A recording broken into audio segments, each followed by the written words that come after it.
You're listening to Alcoholics Alive, where recovered members of Alcoholics Anonymous share their experience on how they live AA as a way of life. None of our participants get paid or speak for AA. Here are your hosts, Shank and Wayne.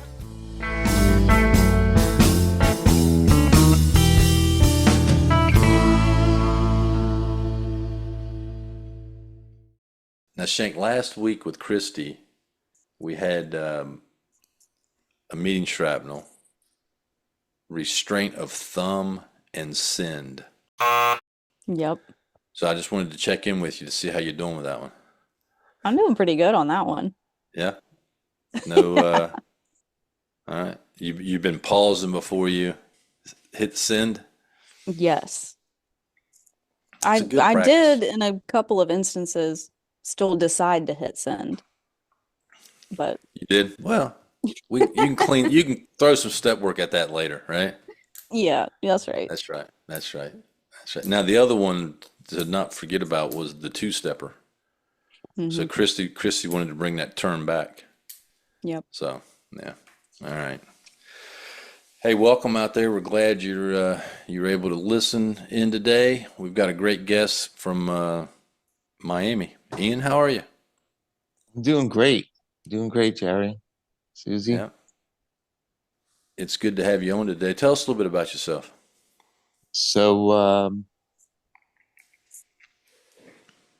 I'm living here in South Florida, transplanted, not fully transplanted from the Northeast. I'm not a snowbird. I just packed up during COVID and said I wouldn't go back, but I never changed my residency. And so I have a sobriety date. I'm a member of Alcoholics Anonymous, November 6, 2006. That wasn't my first rodeo. We'll talk about that for a quick second. And I have a sponsor, Ron Boyum, who that's a sponsor. And I'm really into my sponsorship lineage. And, and I know my sponsorship lineage all the way back to Dr. Bob. And it's because we're really proud of it. And, and unfortunately, someone in my chain passed away this week, Gary Brown from Indiana, and a Denver young people's transplant. And I have a home group down here that I try to go to, but I'm a member. I practice a process called the Big Book Awakening, which was generated through the Denver Young People's Group and out of San Diego, based now through Santa Monica, Dan Sherman, who was also a big part of my life. And I'm here. How did I get to Alcoholics Anonymous? Well, and why didn't I stay? Because I didn't understand the topic today, how it works. And we'll get to that. But my first time in Alcoholics Anonymous, I came in the mid 80s on a court authorized setup, and I didn't want to be there. I had no interest in being there, and I came late and left early, and that was the end of it. And then I did make a run in 2006, but unfortunately, I got caught up with comparing rather than identifying, and I didn't really understand what it meant to be alcoholic at the time as I do today. So I just compared the external circumstances as the problem and realized that I probably hadn't got far enough down the scale yet. So I ended up taking care of all the yets I didn't have. And then on November 5th, 2006, I think was my last drink, but I give it November 6th because I'm not 100% sure. I always question people. When they have a firm sobriety date, and I ask them, "Are you sure?" Because I was in a blackout, so I don't know. Could have been November 4th. I just know when I came to and said, "Okay," and they dragged me to detox, and the rest was history. So that's my journey here, and I'm sticking with it. All right. Well, thanks for that. Now, Ian, on the sobriety dates, me and Susie both I think I can speak for Susie on this. Our sobriety date, we followed Dr. Bob's pattern on that. So if you read in of course you know this, but if you read in his story, his sobriety date is the last day he drank. So that's the date we go with. So I'm pretty certain on that date. Now I might have been in a blackout, but so if people that go the day after they quit drinking, we always tell them, well, you can get a day back. Just follow Dr. Bob's lead, and I could go back, Jerry, and change my whole history, because I do remember the last drink I physically had in my hand, Mhm. which was November 3rd. well, you got 3 days you can get back. I just don't remember between November 3rd and November 6th what occurred in between. Yep. All right. Well, we'll give you 3 days back if you want to claim it, but you probably should stick with the 6th. November 6th is probably I good. kind of like that date. Yeah. All right. Shank, what's our topic today? Our topic today, season 7, episode 6, is how it works. Whoa. So if you're just tuning in, we have been taking the chapter titles from the Big Book of Alcoholics Anonymous, the 4th edition from 2001. And we are using those chapter titles as our titles for the podcast. So today we have how it works. Our reading comes from page 62. And it says this: so our troubles, we think, are basically of our own making. They arise out of ourselves, and the alcoholic is an extreme example of self-will run riot, though he usually doesn't think so. Above everything, we alcoholics must be rid of this selfishness. We must, or it kills us. God makes that possible. And there often seems no way of entirely getting rid of self without his aid. Many of us had moral and philosophical convictions galore, but we could not live up to them even though we would have liked to. Neither could we reduce our self-centeredness much by wishing or trying on our own power. We had to have God's help. It's a pretty hefty reading right there. So my first question for you, gentlemen, is why must everything be the alcoholic's fault when they get to AA? You want to stab at that, Jerry? What do you think, No. Ian? You want me to go? Yeah, let's hear it. So here's my take on that. And I always go back to when I'm working with somebody, and I should have been, when I qualified myself, I should say that I sponsor people. I sponsor a lot of people, and they sponsor and they sponsor and they sponsor. One day I was speaking at a live meeting just before COVID, and a kid came up to me and said, "You're Ian, right?" And I said, "Yeah." And he said, "My sponsor's Seth. Do you know Seth?" And I said, "I don't." And he said, "Well, Seth's sponsored by Jeremy." And I was like, "Oh, I know Jeremy. Jeremy's my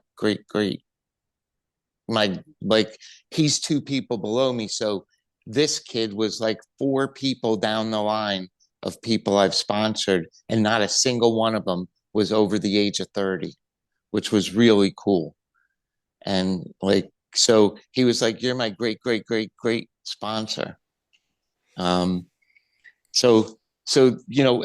I really take pride in sponsorship. But to answer the question, when I've worked with somebody and long before we get to the amends process, I kind of like to bring them to a part of the book, which is further down in the next chapter, which is in, part of step 9, talking about the farmer coming out of the cyclone cellar and talking about an "ain't it grand the wind stopped blowing," and the reason I believe, for me, and I'm, I don't like to make a lot of opinions about this process. I like to stick to the stuff that we're really laid out in front of us, but we can't see the damage we caused.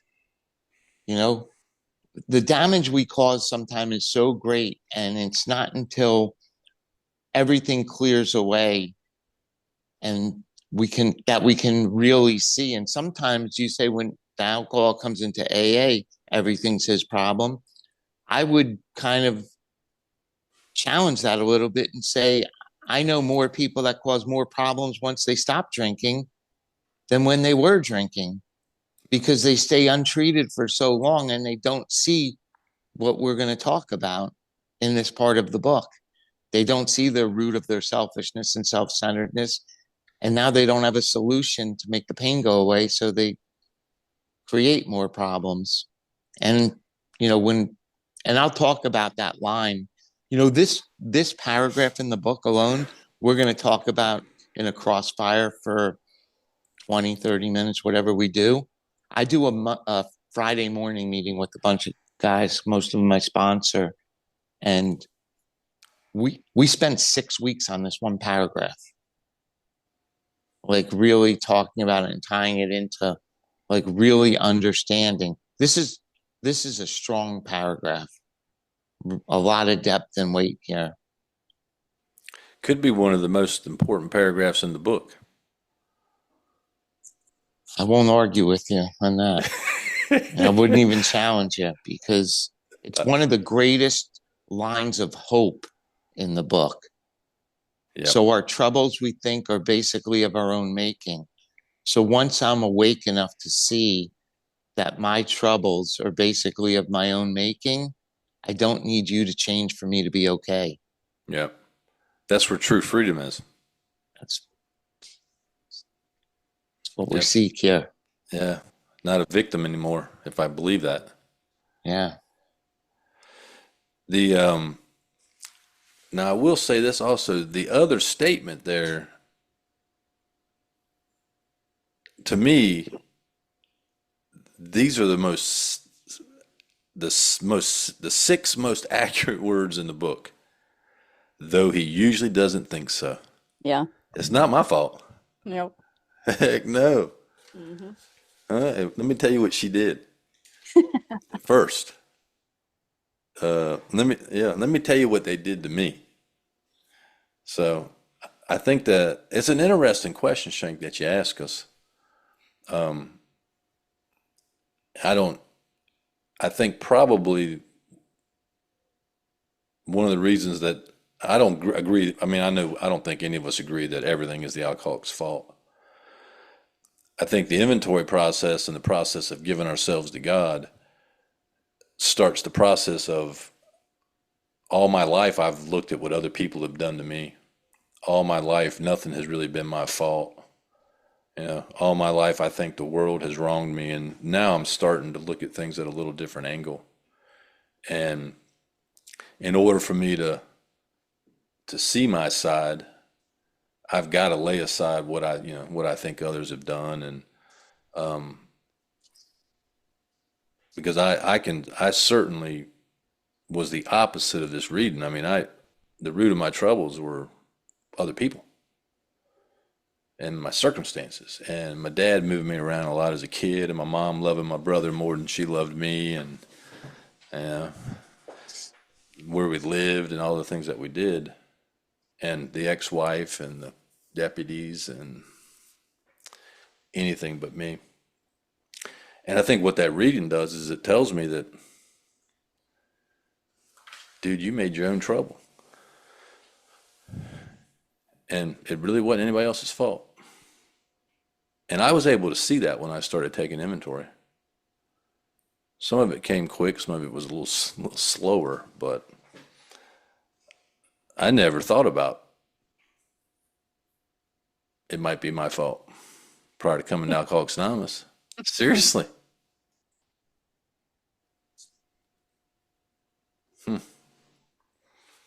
For me, Jerry, it's not even that this changed when I came to Alcoholics Anonymous. This changed for me when I was 18 months sober and sawed off a shotgun and put it in my mouth, because I came to Alcoholics Anonymous. I just never met someone awake enough to the process to show me what my real problem was. And I think here it says my troubles are of my own making, not my problem. And I think sometimes people come to Alcoholics Anonymous and they miss the fact that they never really understand what the problem is, and what this reading's really about and what this chapter's really about, that I need to find a way to live that I don't perceive myself as God. Mm-hmm. And not only that, but even when I do, I'm not seeking to play God better. I get caught and then I'm like, okay, there's two gods, the big God and the little God. And then I'm telling the big God, I don't mind coexisting with you as long as I can control some parts of the way you manage my life.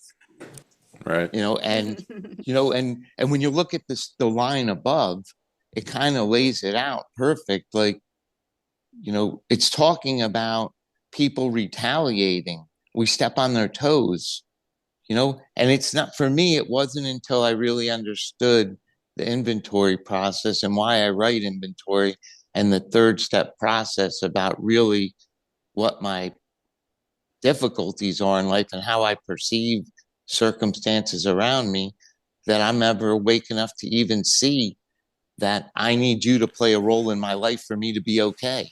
And if you don't play that role, I'm going to come, if you want to know, like what you said, like if I don't think so, go back a page and go look at what it looks like to have a self-will run riot. Yep. I'm going to come with a shotgun or flowers, but I'm going to get what I need. That's right. The other thing, there's lines that Bill put in this book, right, that get brushed over a lot. And, right after, though he doesn't think so, it says above everything. So above everything, like that's above everything. It's a tall order. Not most stuff. It's an absolute that if we don't get rid of this kind of selfishness, like it's not the selfish that I just took the last cream for my coffee and stuck the empty thing back in so no one saw. Like it's the selfishness that I take action to change your life with no regard on how it affects you, only how I'm going to benefit. Yep. Yep. Shank, that ties into the next question, doesn't it? It does. So the next question is, if I am still selfish sometimes, will I die or drink again and die? What kind of selfish? This kind or that kind? Because this chapter starts with a really interesting question or statement, or it could be a promise even, and I turn everything when I sponsor people and they call me, I never answer a question for them. I just give them a consideration to answer for themselves, because I don't want to be managing their life and controlling the stuff. I direct them back to the book and then ask them to make some considerations. But, it says rarely have we seen a person fail who's thoroughly followed our path, right? Well, what's our path? And I believe, for me at least, my path is the way of life we live when we're actually directed by God. It says rarely have we seen a person fail, but if you go back a few pages here, it says that with this attitude, we can't fail. And so the question really is, will I die? Maybe not. Will I live like I want to die? Maybe. And, and will I drink again? Well, that's really up to God and how much, it's a great question, Susie, and I'll tell you why. Because you meet people in life and they have different levels of tolerance to pain, right? You watch people on TV, mafia movies or some cartel movies, and they'll cut your pinky off and you won't talk, where someone will start talking the minute they see the pliers, right? And I believe, this is my belief, I believe we come into these rooms by the grace of God. If you have a sobriety date and you were truly powerless, the grace of God brought you here. And that level of grace is not like determined by some scale. It's an individual level of grace. Some people could go 30 years and have all the selfishness they want, never, and just live life and never change, right? Some people could go 30 minutes and they they're no longer in a state of sanity, and they're back to insanity. And the truth is, from a place of sanity, I wouldn't do it even if I could. If I said, "Hey, Susie, Jerry, you know what? Today's a great day. Let's go reset our sobriety dates, all three of us." You'd say, "Are you crazy?" Well, yeah, because you're from a place of sanity.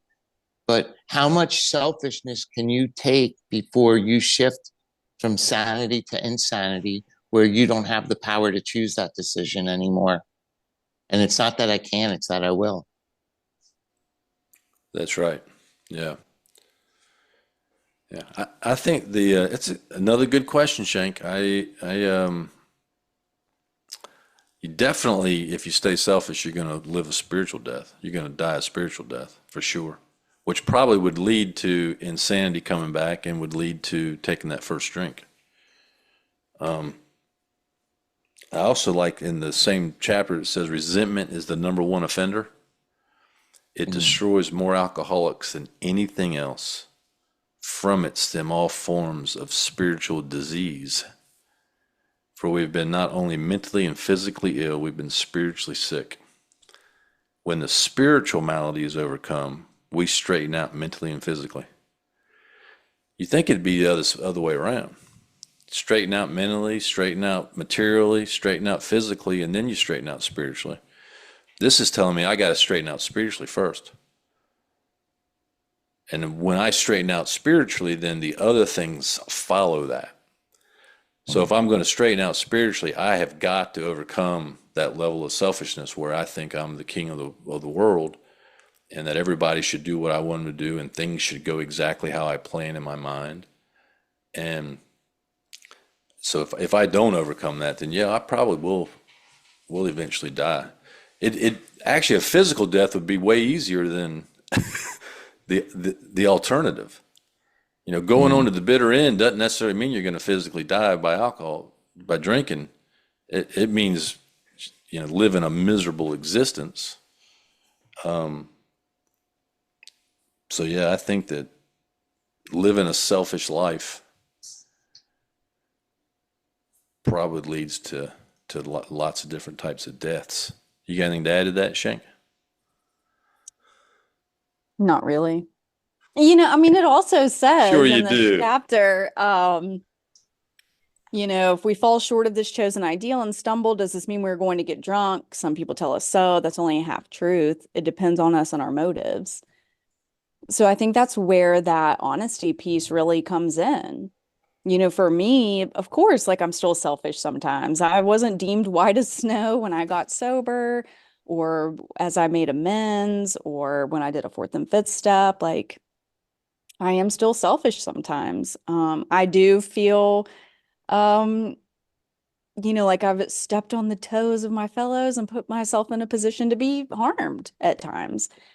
I think that the piece that I do not believe that it is that hard to stay sober. That's just my personal experience. I had a lot of consequences. Those did not get me sober or keep me sober, but I'm deeply connected to other alcoholics.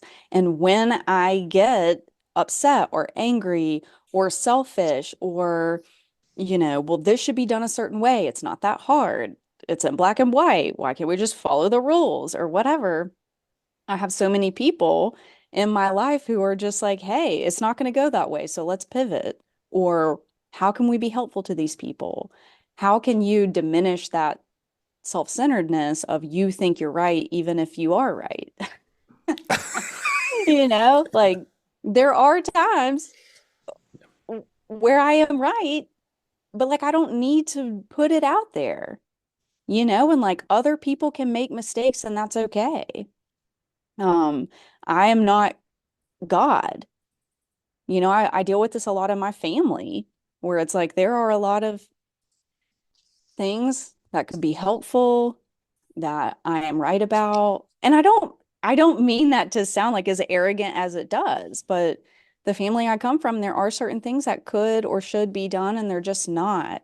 And members of Alcoholics Anonymous have helped me show up, not step on the toes of my family members, not go in with this extreme selfishness of I know better, and just show up and say, how can I be helpful to you? Like, what do you need or want help with? Do you want to just endlessly complain about something? I guess I'm gonna listen. You know, like, um, and that's very humbling. It's very difficult because it's like looking in a mirror sometimes of how I was when I was drinking, how I treated people, how arrogant and selfish I was in my alcoholism. So, um, I didn't know when I arrived in Alcoholics Anonymous at 24 years old that I had caused so much chaos through my selfishness and self-centeredness. Um, I was very quickly informed of that and taught how to clean it up. I was shown how to clean it up, you know? People shared with me things they had done and how they had rectified it through these steps. All of it is in this book, and it is just not that difficult. It's a very humbling experience. I don't always like it, you know, but I'm very capable of doing that, especially because, I am so involved in Alcoholics Anonymous. What Jerry said, and they're both really strong, strong messages from, and I hope people listen to this and really grasp that. But there's a couple considerations. First is on the question, do I really want to take a chance? Do I really want to play, like, if I've really made a decision to live a life where I don't perceive myself as God, where I really live a life that I'm following the guidance of this book, not just studying the black parts of the page, but being the book, being the principles and living it. Do I want to go retrade that decision and go back and see how it'll work when I'm selfish again? Like, I saw my wreckage, I've seen it. But what Jerry said, that when the spiritual maladies overcome, I think that's the greatest secret in AA. Because it's one of the most, to me, that's the strongest line in this book. That's what we're here to do. We're here to overcome a spiritual malady. That's the problem. Does it really matter? We're here to talk about Alcoholics Anonymous and alcohol. But the truth is, when you go to a meeting and people raise their hands and say they're alcoholic, they're addict, they're an overeater, they're a sugar addict, they're chaos creator, sex addict, like, does it really matter how many symptoms of the problem? They're all rooted in the spiritual malady. It's just what fixes it. And what do I go to when the pain hurts the most? Right. And that goes all the way back to the doctor's opinion when he talks about, he doesn't say we start drinking, we get an obsession, and then our life becomes unmanageable. He says we're restless, irritable, and discontented. And then we succumb to the desire and we pick up and start the phenomenon of craving. So I would say that I get 100 people a year come to me to sponsor them that have been around these process a long time, been around the meetings. Some of them have been around for 30 years, never went through the steps. And they're there working on the mental obsession. And no one's ever told them that until the spiritual maladies overcome, you'll work on the mental obsession for the rest of your life. Yep.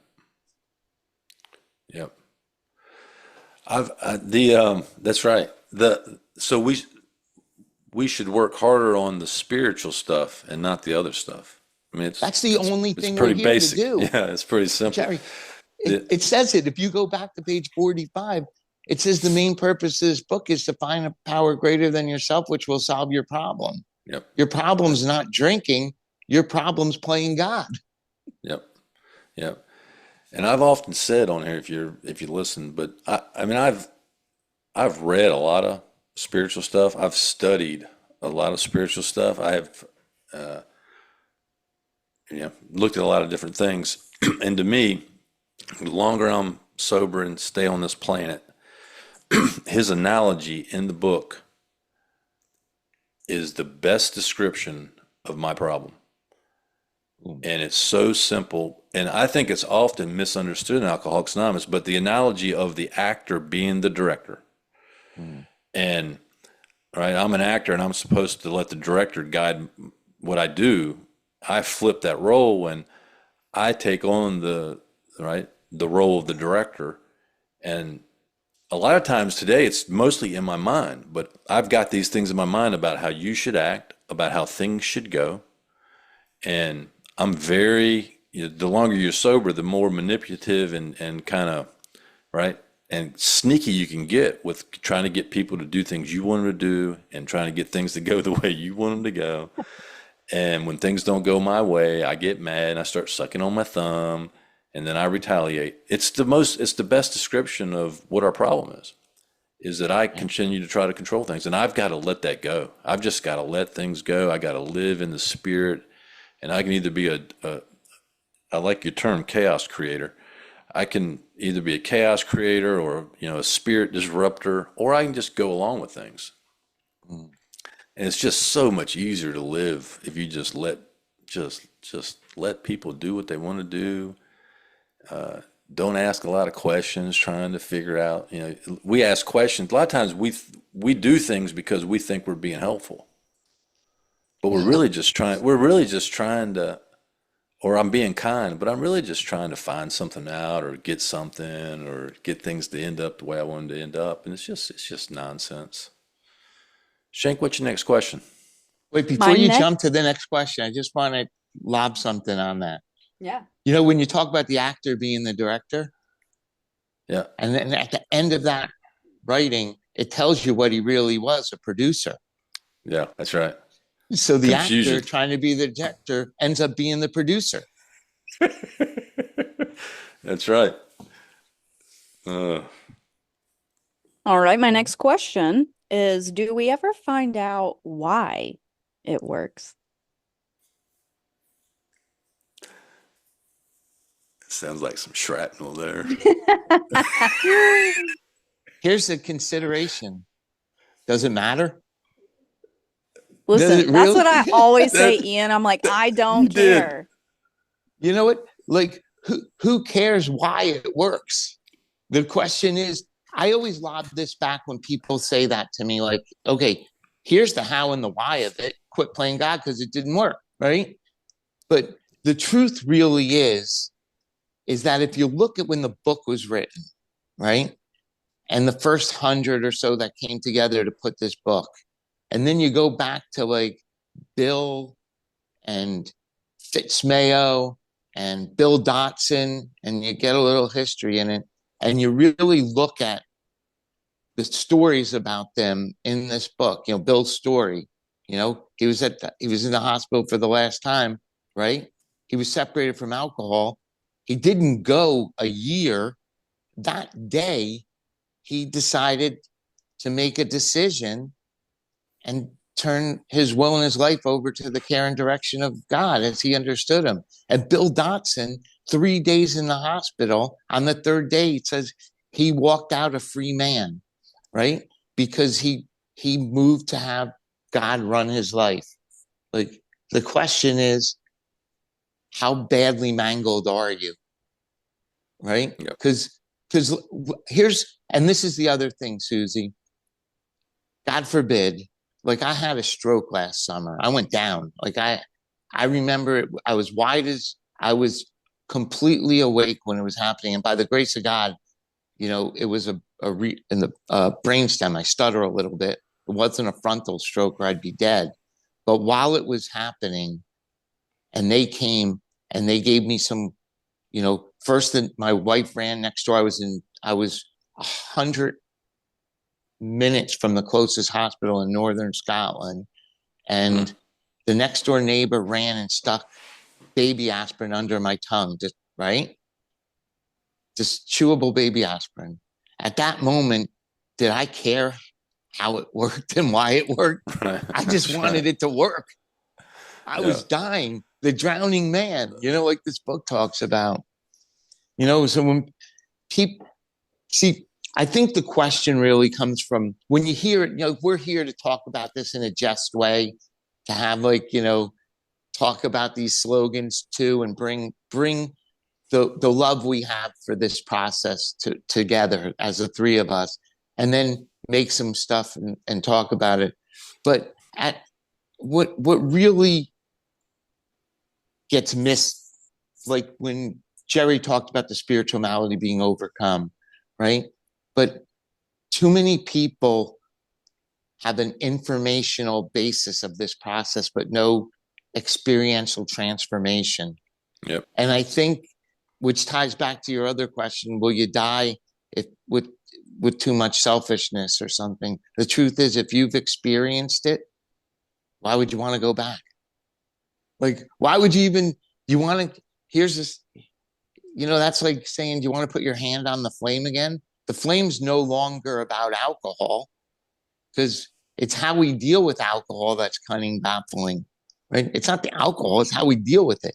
So do I want to put my hand back on the flame and start running people's lives again and managing and interjecting myself into conversations and telling you how you should live so I can be okay? It just works. Yeah. Yeah. It's funny. Before we started recording, I asked Susie this question, and I wrote down here, her immediate answer was, "Who cares?" Which is probably the right answer on why it works. I've often thought it was funny. Sometimes you'll hear people, before they read the traditions at meetings, they'll reference, well, Ian read how it works. Now I'm going to read why it works, and then they'll read the traditions. And I've never actually read that in any of the literature that says the traditions are why it works. But it's an interesting question. I think I would answer the same way. Why does it? I mean, who cares? What? I just find that people do not like that answer. Even, sponsoring people, women who I do hear it frequently, like, well, if I drink again, I will die. I know I will die. And I'm like, you don't know that. You may go on to the bitter end, which Yep. I've seen a lot of people do that. It's a revolving door, and shrapnel, we don't shoot our wounded. Like, you can certainly come back if you make it back, but I mean, it's very sad to see, trying to help people that don't want it or can't get honest or won't get honest. And I do tell people, like, you may not die, which I don't remember which one of you said it, maybe Jerry, but like, that may be the easier thing sometimes. And I do always say, like, I don't care why it works. I also am not interested in if this is hereditary, if there's a gene, if there, me and another home group member went and did a presentation for CPCPI at a hospital recently, and they were asking questions, which these nurses, doctors, employees, whatever, they were very engaged, sharing their experience with AA and what. But someone asked more of like a medical question, and I just jumped in and said, "Hey, I don't know, and I don't care." Like, that is, y'all are smarter than me. I do not know what you're saying right now. It may very well be true, but when it comes to Alcoholics Anonymous, that is not a consideration. And the person that I was with was like, "Whoa, you just jumped in there and, like, I mean, just told them how it was." And it's just like, it's not important to me. It's not interesting. Are there alcoholics in my family? Yes, there are. There sure are. I don't care if that's the reason. It's not going to change what I do or how I do it. What you should tell them is, you should tell them that you caught alcoholism by drinking too much Tennessee Mountain Moonshine. Right? It was in there for That's sure. Alcoholism was in that jar, baby. yeah. maybe the answer to the question is why it works is so we can help other people. Yeah. I mean, that You know, might be a consideration. Mhm.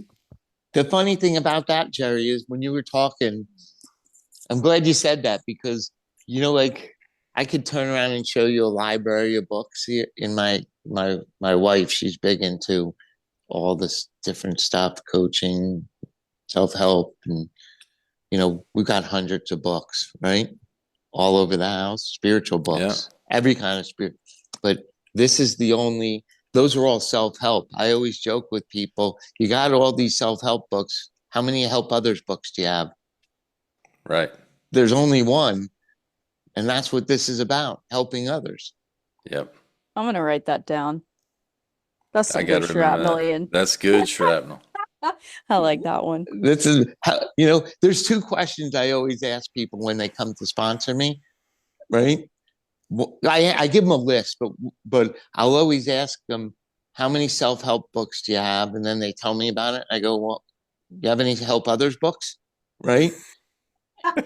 And then the one that gets them tripped up the most is especially people that have been around a long time, the selfish ones that can't figure out why their life's upside down. And I say, hey, would you do me a favor for when we talk? I'll text them this. Could you write down the 5 most important relationships in your life right now? Right.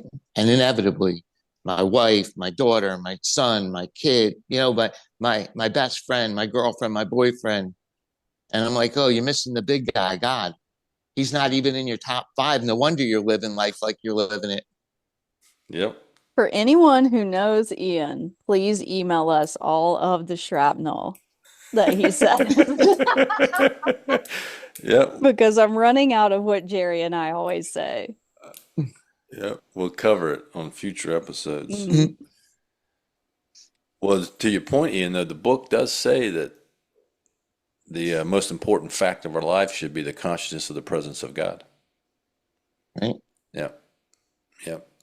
So So that's, if God's your second or third or fifth or not even in your top 10, yeah, like probably you could in stump trouble. people all the time when you ask them to list their most important relationships in their life.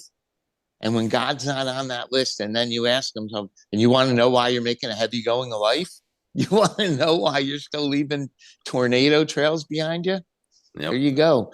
There's your sign. Shank, you want to move on to meeting shrapnel? All right, it's time Let's for Meeting go. Shrapnel, our segment Pump. of lore, myth, and sayings frequently heard in AA. Our first Meeting Shrapnel is the man takes a drink, the drink takes a drink, the drink takes the man. Have you ever heard that one, Ian? Oh, yeah. What do you want me think to put- about it? I'm gonna be like, it's like, all right, I'll tell you about these slogans and then I'll qualify a mini. Don't be 1 kind. second. Let it rip. Yeah, I'm Let's gonna hear let it. it rip because I think that, like, I'm not one of these people. I used to be. You're around AA for a little bit. You're like me. You saw off a shotgun, you stick it in your mouth because you've seen people that tried to pull a shotgun without doing it and they maim themselves. I didn't want to maim myself. I was in so much spiritual malady. I knew I couldn't drink. I knew the consequences. I knew I would. And I knew that it wasn't about the slow death. It was about the death I was going to cause everyone around me that I was really worried about. But anyhow, then you get an experience through the 12 steps the first time. And I'm sure you've witnessed it. I'm sure you have sponsees you've seen do it. Probably happened to yourself. And you take this book and the book becomes a weapon. It's no longer a tool. And you start showing up in meetings with the big book, you're carrying it under your arm. You're going to tell people about the big book. The big book, all this stuff. And then you kind of have a second revelation that it really doesn't matter. And it's all good. Whatever, if you think you're right, you're right. It doesn't, like what you were saying, like you don't argue with people.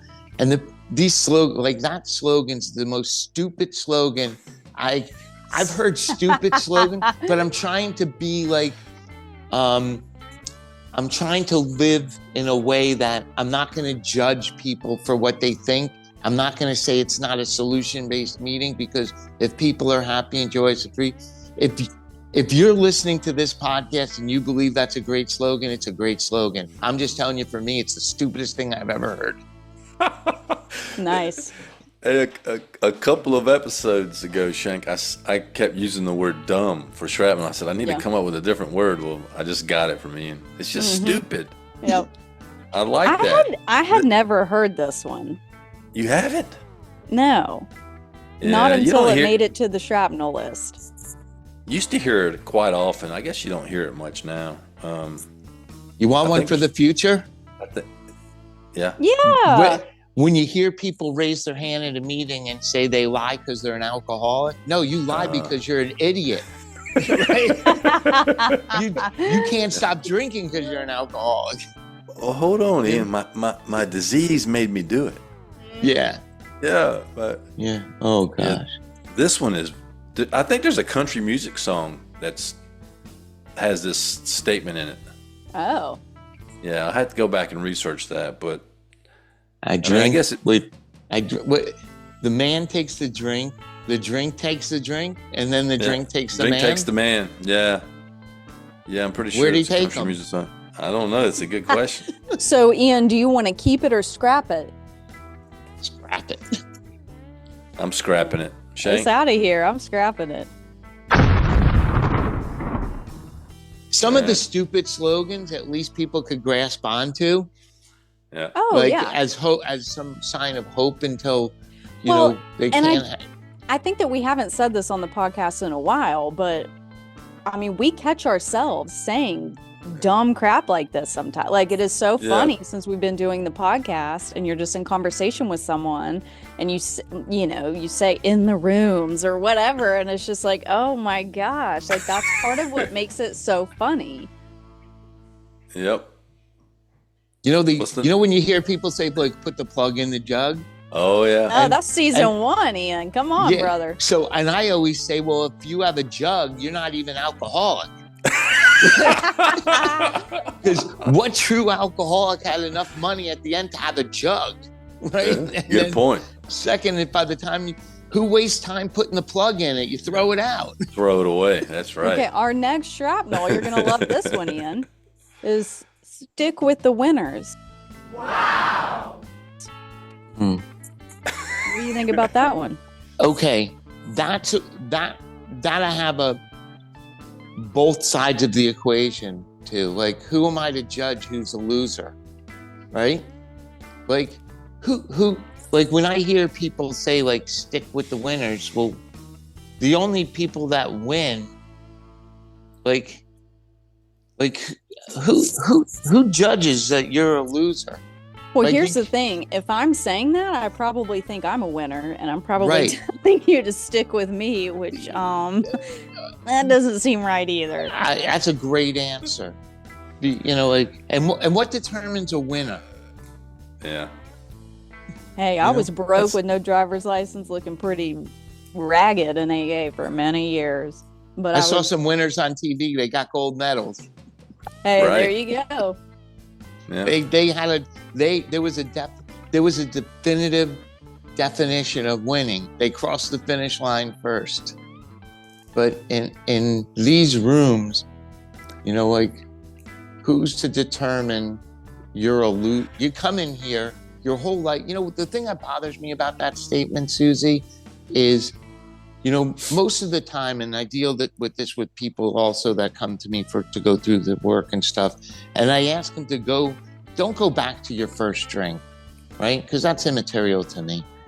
I want you, and you mentioned we're white as snow, right? From the 12 and 12. We're born white as snow. Come out, boom, they slap you on the butt if you cry, but Get what's the resentment. what's the first memory you have in your life where you felt less than? You felt like you weren't the same as the person next to you, that you felt different.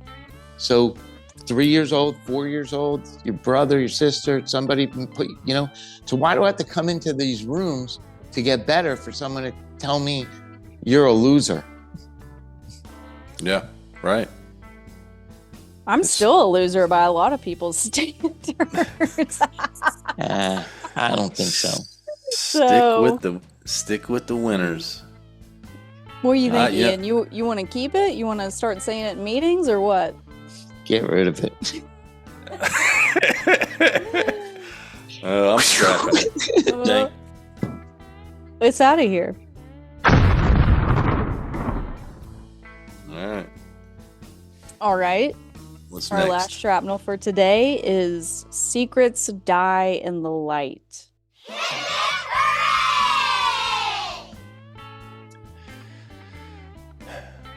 I I, think I this. happen to like that one. Okay.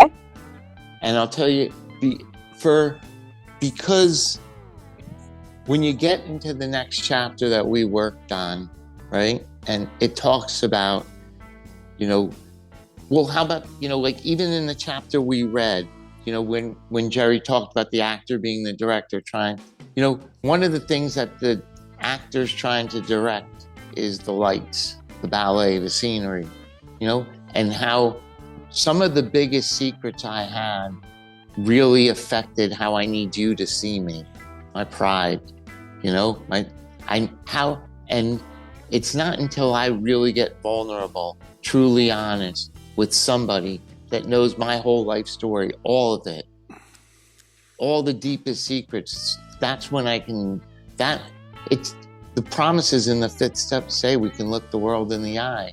We start levitating from that. When you let go of the stuff that's so far down, deep down inside that you're holding on till the bitter end, and I don't know if they die in the light, but they stop killing me in the light. Yeah. So Shank, I think this was sent by a listener. But I'm reading something here. It says we pocket our pride and go to it, illuminating every twist of character, every dark cranny of the past. That's in Okay. the book. All right. Yeah. And So- I think So are you Hold trying on. to do a little trade here? no, I'm just trying Should we to start saying illuminating every dark cranny of the past instead? secrets die in the light. Well, let me ask you I this don't- consideration. I don't know if they do though, actually. Go ahead. Yeah. So here's the consideration around it. If you hold on to stuff, will you drink again? Because it says it in the book. And the interesting thing, different today than when they wrote this book, is if you go back to where you were just reading from, Jerry, when it says we're at step 5 and stuff, Mhm. it says many newcomers hold on. What's it actually say? Page 70. I think it's on page 72. It says, we're grading our own papers, and then it says, time after time, newcomers have tried to keep to themselves certain facts of their life. Yeah. Back then, you were a newcomer until you did a fifth step. You weren't a newcomer when you walked into the rooms. You couldn't go into the room until you went through the steps. Right. You were still a newcomer. And so I think that a lot of the slogans, right, are really meant, they get like warped over time. And I think that the whole point of that is not that they die in the light, but if we don't bring them into the light, we're never going to get better. We might get some relief, never freedom. Right. Shank, what do you think about this one?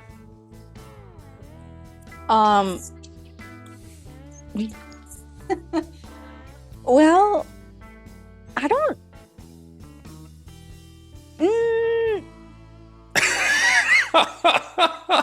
If don't you could really see her think face it's- right now, you would know what she thinks about I don't it. really think it's true. So, I was honest. I was willing to be completely honest when I arrived in Alcoholics Anonymous because I had no other options. And I will say that once I was completely honest with someone, It's not that these things were secrets, because I was the kind of drunk that I would get drunk and tell you everything that had ever happened to me, everything I had ever done. You would see me behave in ways that were not great. But I think being completely honest with someone and them not even flinching or being like, okay, Yeah. I think that was helpful. You know, Yeah. and there were some things that people were like, oh my gosh, I'm so sorry, or, you know, whatever. Listen to this at the bottom of 73. We must be entirely honest with somebody if we expect to live long or happily in this world. There you go. That's different Yeah. than secrets die in the light, though. I That's don't right. think they die in the light. You know what? I agree with you, Susie. I'm not sure that they die in the light, but what happens is, it's like, you know, earlier in the book, and there's a solution, it says the elimination of alcohol is but a beginning. The first part of healing is to get this stuff out. Mm-hmm. And then there's a process, there's work to be done until eventually. And I think, like, for people, and God forbid you're on this, listening to this podcast later, and you've suffered some childhood trauma, sexual abuse, or, you know, some molestation and stuff, and you hold that back for decades and decades, you'll never really heal from it until you take it out from inside and expose it and then start the process. And maybe that's where people think of this kind of stuff. Or if I'm, you know, like, just take a different scenario. My wife's in the next room and she'll probably listen to this one day. But so, you know, like, say I'm cheating on my wife. That's a secret, right? If I'm stealing from work, that's a secret. It's not going to die if I tell you. It's still the person that did it. Yep. So I'd say I first started like, that's a good slogan, but I've since moved. We talked you out of it. Yep. You appear ready to vote. Yes. You know what? If this was a business meeting that was properly run, I had a minority opinion and I changed my vote. There you go. Yep. Yeah, well, I'm with you. I'm scrapping it. It's Shank? out of here. It is scrapped. All right. But so instead, just use the term rigorous honesty, or you got to be entirely honest with somebody if you There want to you be go. free. Yeah. So, Yeah, Ian, I love that. yeah, we appreciate you coming on and sharing your experience with us. You've been great. I love this. This was actually, I would say, I don't do a lot of speaking anymore. I try not to. Like, you know, it's like time to, like, I pass the baton. I have a couple good friends that go around the country doing workshops every weekend, big Fellowship of the Spirits and roundups, and they're like, "Come on, get back, do this, let's go." And it's not my gig, it's not my shtick, kind of thing. And when I get asked to speak at meetings, I try not to do it that often, because I feel like, you know, what's my motive to do it? But I would say this was the most fun I've had in this process, like explaining, doing it. You guys were awesome, like off the charts good, and it was so great. Well, thanks. We Thanks, appreciate you Ian. coming on, and we've got a Yeah. lot of listeners that are going to agree with you on that. So, Yeah. yep. If you're out there listening, remember, we do know how it works. There's a chapter in the book, Alcoholics Anonymous, that tells you how, and it's the path to freedom. Freedom. Thanks for listening. If you have a comment, suggestion, or just need help, you can email Shank and Wayne at freedom@alcoholicsalive.com. Remember, we're recovered members of Alcoholics Anonymous, but we do not speak for Alcoholics Anonymous, nor do we get paid. Join us next week for another great episode.